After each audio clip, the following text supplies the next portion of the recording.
ته په خبر یې هلکه چې دلته مسکینان اوسېږي ډېر مسکینان دي وکیل صاحب ډېر خوراکیان احتیاج دی بله زه به خبر یم بس دغه که راویې بس ورته وکیل صاحب راغلی دی دغه ګرده کلي ته یې ورته غوښې ورکړي دي بس کانټینر دروازه وټکوه چې ناوخته دی پر وکیل صاحب ناوخته دی ورته غوښې مو درته راوړي دي هلکه دلته مې غوښې راوړي دي یو 15 موټره خبر مابر سره پورته کوي سلام غوښې مشې مې راوړي وکیل مالیه عید مبارک عید شما مبارک خوش آمدید. خوش باشی وکیل صاحب آمده گوش آمده برای تو تشکر. سلام علیکم سلام علیکم.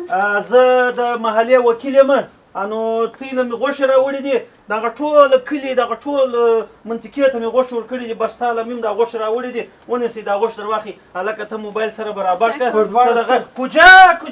چېرته ځې ودرېږه خدای دې خواره نه کړه هلکه عکسونه واخله ته راکړه دا غوښې بېرته ماته ته دا عکسونه دلته راسه مهرباني وکړه ته مهرباني وکړه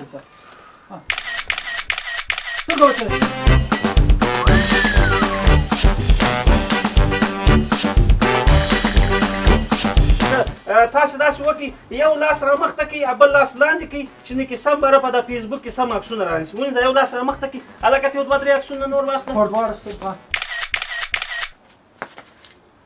بس سمه ده بس دا ستاسو غوښې دي بس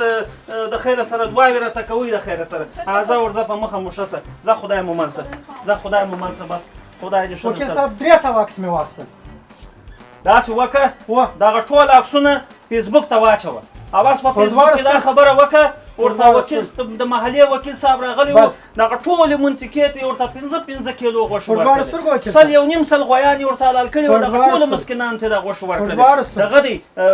غوښې مشې پاته دي یو غوټه موټه به پاتې یوه یوه غوټه پاته ده بس درځه د هغه یوه غوټه هم سي ده بل داسې یو څوک نشته په دغه کلي کې چې عکسونه مکسونه ځینې واخله در مخته ډېر